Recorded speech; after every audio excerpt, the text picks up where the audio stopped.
안녕하세요. 오늘도 서연살롱을 찾아주셔서 감사합니다. 저는 경기도 사는 40대 평범한 아이 엄마입니다. 30대 초반에 결혼하고 아이를 낳았어요. 제가 어렸을 때 심장수술도 하고 몸이 약했던지라 아이는 하나만 낳기로 남편과 합의했어요. 아이 하나 낳고 평범하게 사는 듯 보이는 저희 부부였지만 사실 안으로는 곪은 것이 많았답니다. 남편과 저는 결혼하기 전 사내 커플이었어요. 저는 남편의 다정함이 마음에 들었었고 남편은 저의 당찬 모습이 좋았다고 하더군요. 연애를 할 때는 서로 좋은 면만 봤는데 결혼을 결정지었을 때부터는 삐그덕거리기 시작하더라고요. 일단 남편이 시댁 제사에 대해 숨긴 것부터 문제가 되었어요. 저는 시댁이 제사가 그렇게 많은 줄은 몰랐거든요. 저희 아버님이 장손이라 일단 제사를 지내야 했고 친척들 제사도 이리저리서 가져와서 총 제사가 명절 제외하고도 8번이라는 겁니다. 이걸 결혼 몇 달 전에서야 저에게 알렸어요. 알고 나서 남편에게 펄펄 뛰면서 어떻게 그걸 숨길 수 있냐고 난리를 쳤지만 남편은 미안하다면서도 네가 할 게 뭐 있겠어. 걱정하지 마. 라는 뻔한 말만 했습니다. 그래요. 제사를 아무 말 없이 잘 지낼 수 있는 분들도 있겠죠. 중요한 문제잖아요. 잘 살아보려고 하는 거라면 당연히 결혼 전에 얘기하고 의논도 해야 하는 거 아닌가요? 너무나도 걱정이 돼서 남편에게 다시 물어봤죠. 도울 거 없어. 우리 엄마 그런 사람 아니야. 제사 없애고 싶어 하는 게 엄만데 설마 그걸 며느리한테 시키시겠어? 처음에 조금 돕는 척만 하면 돼. 그럼 서서히 오지 말라고 하실 거야. 미덥지 않았지만 결혼을 앞둔 그때에서는 별 다른 방법이 없었죠. 남편 말 믿고 결혼하는 수밖에는요. 결혼하고 신혼여행 갔다 오자마자 바로 제사 일정이 있더군요. 처음에는 처음이니까 갔습니다. 같이 집 온 며느리가 어머니 혼자 제사 지내게 하기는 너무 민망하더라고요. 그래서 한 번 갔었고 그러다 보니 2번, 3번이 되었습니다. 제사상도 얼마나 크게 차리시는지 제사만 지내고 오면 삭신이 쑤셨어요.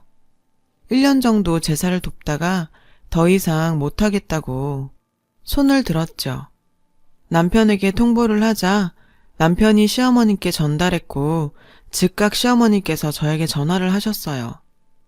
회사에서 전화를 받는데 시어머니가 갖은 욕과 험한 말을 내뱉으시더라고요. 솔직히 결혼 전부터 교양이 있는 분은 아니라는 것 정도는 알고 있었지만 그냥 쿨하신 분이라고 생각하고 넘기곤 했었는데 그날 너무 충격적이었어요. 어디 남의 집에 시집와서 제사 지내니만이 하고 있어? 너 집에서 대체 뭘 배운 거니? 너희 친정도 참 알만하다. 저희 친정까지 들먹이는데 화가 났지만 한편으론 어머님께 제 마음을 그대로 다 보일 수는 없는 어려운 분이셨기에 제가 참았었네요. 그렇지만 회사 일도 그렇고 임신 준비도 그렇고 제사는 더 이상 못 돕겠다는 입장은 변함없이 내세웠습니다. 시어머니와 갈등이 끝에 끝까지 다다랐을 때 제가 마침 임신을 하게 되었어요. 남편이 임신 소식 전달하면서 이랬죠. 엄마, 정화 임신했어. 이제 제사 얘기는 그만해요. 정화가 유산기 있어서 절대 스트레스 받으면 안 된대. 그 얘기에 시어머니가 일단 항복을 하셨었죠. 제사 없이 지내다 보니 그렇게 편할 수 없더라고요. 일단 바닥에 쭈그려 앉아서 전 안 붙여서 돼서 좋고 제삿날 오는 손님들 술상 안 봐서 좋고요. 임신 때는 그래도 조용히 넘어갔는데 아이를 낳고 곧 있으려니까 다시 제사를 지내러 오라는 압박이 있더군요. 아기를 맡길 곳도 마땅치 않아서 어쩔 수 없이 직장을 관둔 상태였어요. 직장 핑계도 대지 못해서 한두 번 또 돕다 보니 어느 순간부터 제사일이 전부 제 몫이 되어 있더라고요. 어머님은 나이 드셔서 제사를 더 이상 지내기 싫으신지 저한테 하나둘 넘기시면서 꾀를 부리시고 시아버지도 저한테 제사 다 넘겨도 되겠다며 너스레 떠시고요. 그래서 남편과 갈등도 점점 심해졌어요. 남편은 제 편을 들어주지 않았습니다. 제가 제사 얘기로 불맨소리 하면 괜히 딴청만 부리거나 시어머니 불쌍하다는 소리나 하고 그랬어요. 참다 결혼 5년 만에 폭발해서 나 정말 더 이상 제사 못 지내. 그러니까 내가 진지하게 얘기 좀 하자고 했잖아. 별일 아니라며. 제사 이어가실 생각도 없다며. 당신이 알아서 해. 아니면 이혼해. 극단적인 카드까지 내밀었어요. 그때 사실 겁주려는 의도도 있었지만 어느 정도는 진심이었어요. 친정에서는 단 한 번도 지낸 적 없던 제사를 시댁 와서 매번 지내려니 너무 힘들더라고요. 남편은 제가 강수를 두자 이러더군요. 그래도 지금까지 해온 거 조금만 더 하자. 엄마 아버지 살아봤자 얼마나 사시겠어. 거참, 요새 인생은 60부터라고 하는데 저희 시부모님 겨우 60대신데 앞으로 살 날이 엄청 길 텐데 뭔 소린가 싶었습니다. 남편은 한숨을 푹 쉬면서 저만 포기하면 모두가 행복한데 정말 왜 그러냐고 절 탓하더군요.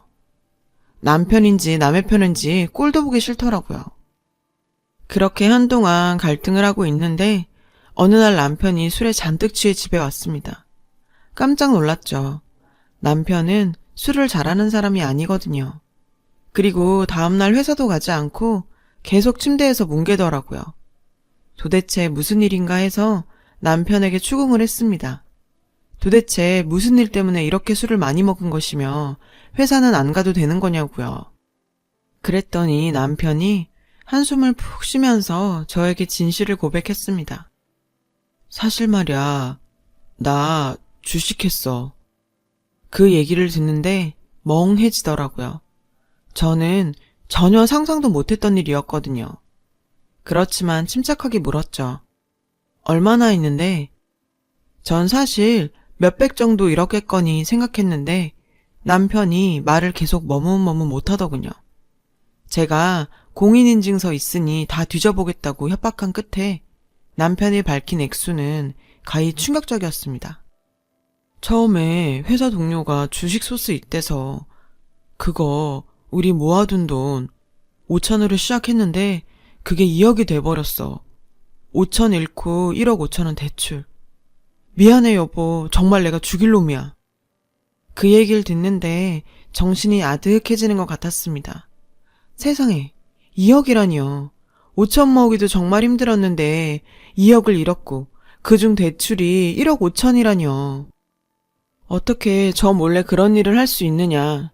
남편을 붙잡고 때리고 소리 지르고 가든 짓을 다 했지만 남편이 날린 돈은 돌아오지 않았죠. 저희에게 남은 건 희망도 없고 빚뿐이었어요. 그뿐이 아니었죠. 남편은 그동안 숨겼던 일을 더 얘기했습니다. 사실 회사도 잘렸어.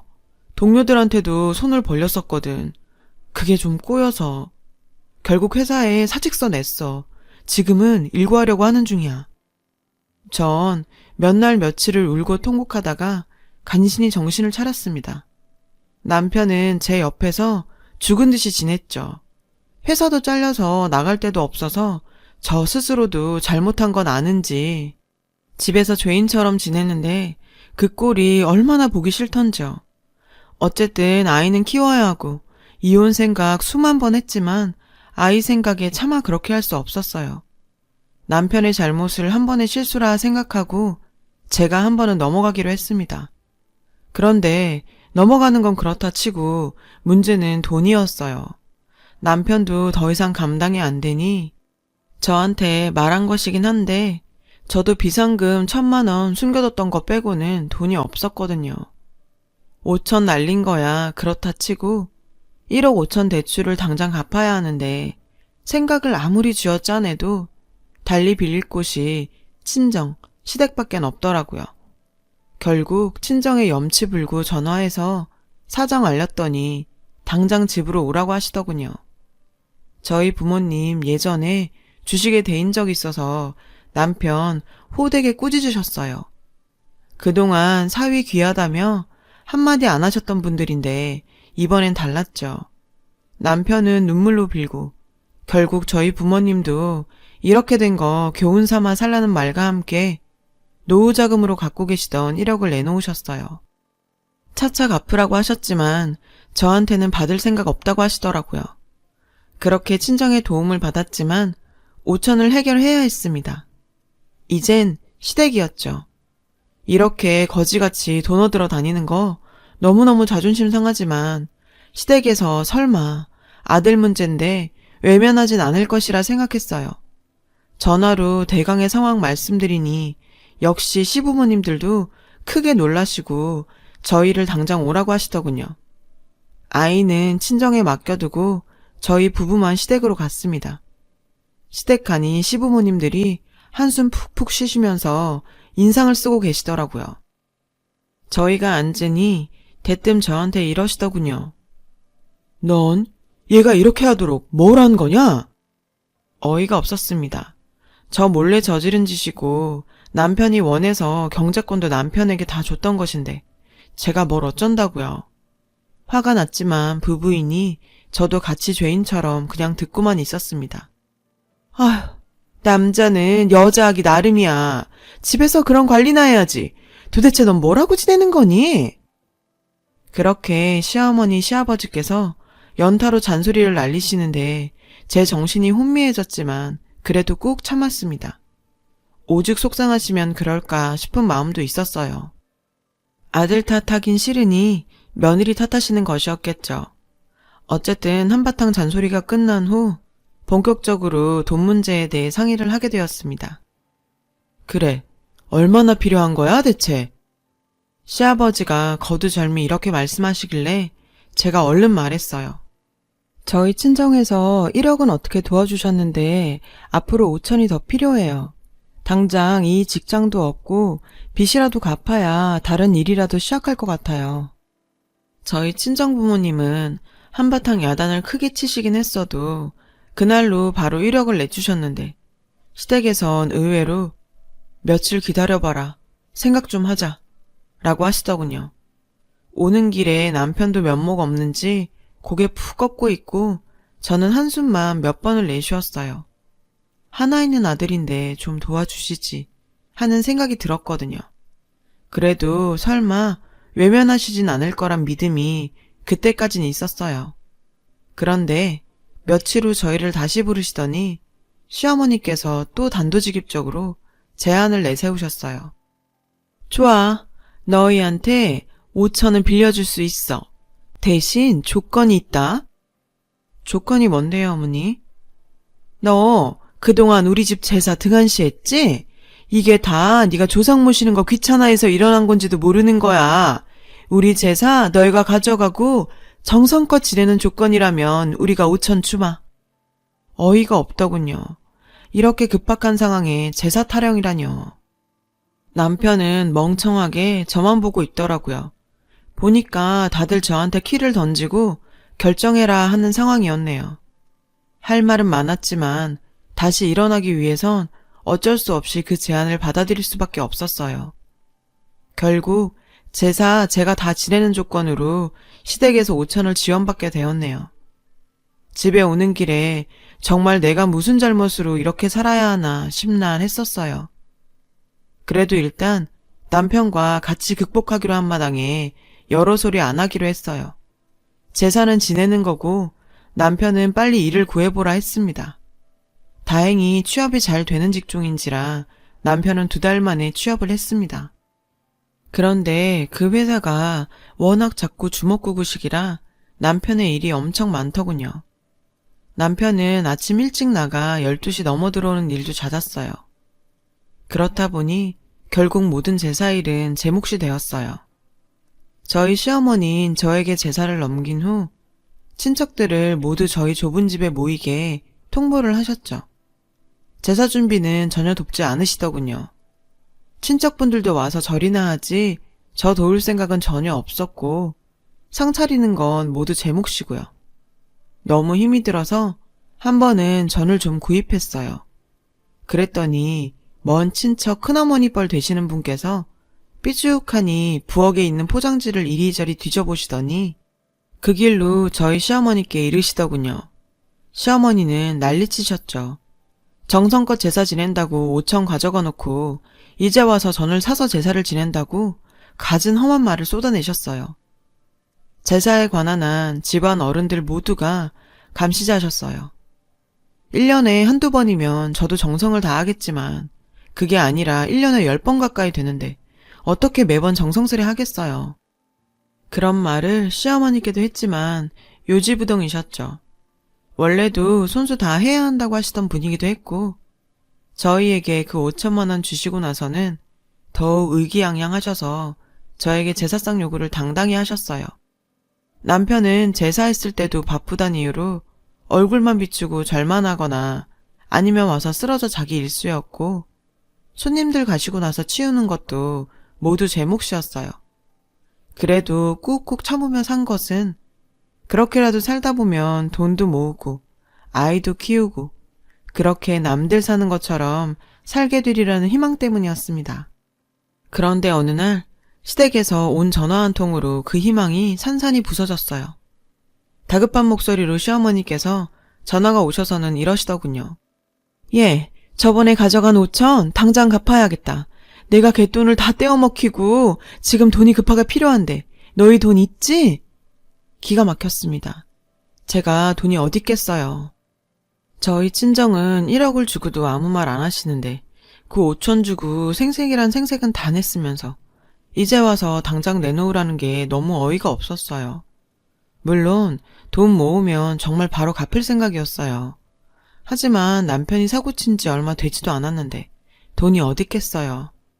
어머니, 저희 돈이 없어요. 아시잖아요. 그 사건도 얼마 되지 않았고요. 그럼 너희 친정이라도 좀 빌려봐. 큰일 났어. 아, 그 망할 렵혔네. 내 돈 어떡하면 좋아. 저희 친정을 들먹거리는 뻔뻔함에 치가 떨렸습니다. 더 이상 이 집구석에서 살 수가 없다는 생각이 들었어요. 신혼 때부터 생겼던 트러블들, 명절 제사에 제가 성의 없다는 이유로 받았던 모욕들도 떠올랐고 무엇보다 남편이 주식 문제 벌이고 나서 시댁에서 재산 넘기려고 머리 쓴 것도 너무 배신감이 들었었고요. 당장 집에 온 아이 데리고 친정으로 갔습니다. 친정에다 그동안 있었던 모든 일들을 다 털어놨어요. 저희 엄마가 기가 막힌지 입을 떡 벌리시더군요. 아니, 그럼 말을 해야지. 넌 어쩜 그런 얘기를 한마디도 안 했니? 엄마가 그러시더군요. 제가 무던한 성격인 줄 알았지만 이렇게 바보 같은 데가 있는 줄 꿈에도 몰랐었다고요. 네가 뭐가 모자라서 그런 취급을 받고 살아? 당장 때려쳐!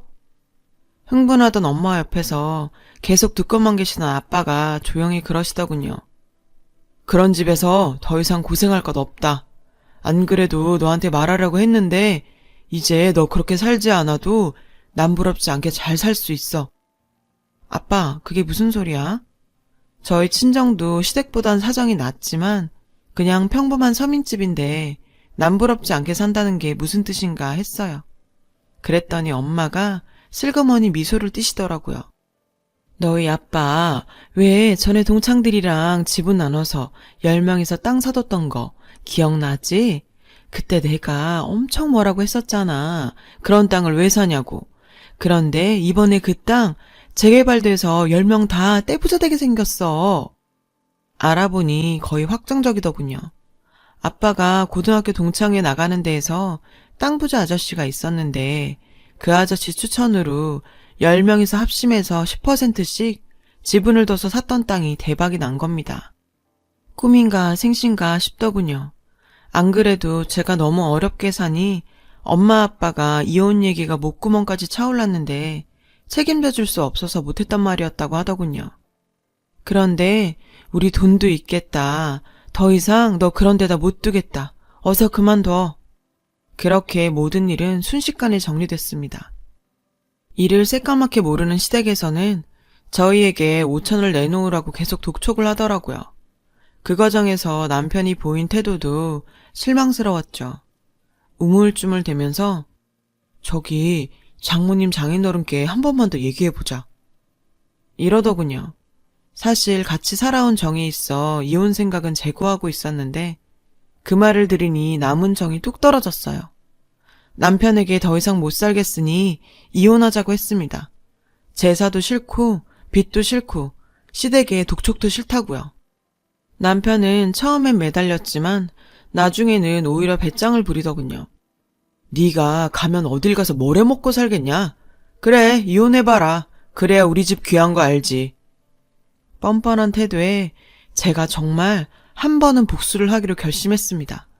이혼 결정 짓고 아무렇지 않게 재산 알짜를 지켜 친척들을 불러 모았어요. 그날은 저희 시어머니께 돈 준다는 핑계로 시어머니도 빨리 오시라 불렀습니다. 한상 차려놓자 친척들이 속속 집으로 들어오더군요. 지들끼리 왁자지껄 떠드는데 정말 가짠더라고요. 시어머니께서 부엌에 오시더니 물으셨어요. 오늘 돈 주는 거 맞니? 제가 생글생글 웃으면서 말했어요. 어머니, 돈은 아들한테 받으셔야지 왜 저한테 그러세요? 제가 난데없이 버릇없이 구니까 시어머니께서 당황하시더라고요. 곧 마구 화를 내시더군요. 제가 무슨 돈이 있겠니? 너희 친정이라도 말해보라니까. 돈이 급해 죽겠는데. 부엌에서 언성이 커지니 친척들이 슬슬 눈치를 보더군요. 친척들이 웅성웅성거리는 그 사이를 비집고 가서 제사상을 들어서 와장창 엎어버렸습니다. 시어머니는 고함을 지르시고 친척들은 다들 기겁을 하더군요. 제사상을 엎고 난장판이 된 와중에 눈앞에 보이는 조기 2마리를 집어들어서 시어머니 면상에 던져버렸습니다. 조상귀신이랑 같이 이거나 잡숫고 정신 차리세요. 어디서 우리 친정들 막거리면서 돈 내놓으라 말아요. 저 사람이랑 저 이제 남남이니까 당신들끼리 제사 잘 지내봐요. 조상귀신 귀하다고 어디 남이 집 귀한 자식 들여다 이렇게 부려먹어요. 당신네들 조상은 그렇게 가르쳤어요? 그래서 다들 잘 살고는 계시고요? 전 더러운 이 집구석 이제 나갑니다. 아이는 친정에 맡긴 상태였기에 저는 몸만 훌훌 털고 나왔죠. 뒤에서 웅성거리는 소리들이 울려 퍼졌어요. 남편에게 도대체 이게 무슨 일이냐고 묻는 말들이었죠. 시어머니가 주저앉아 아이고 아이고 하는 통곡소리가 울려 퍼졌고요. 10년 묵은 채증이 내려가더군요.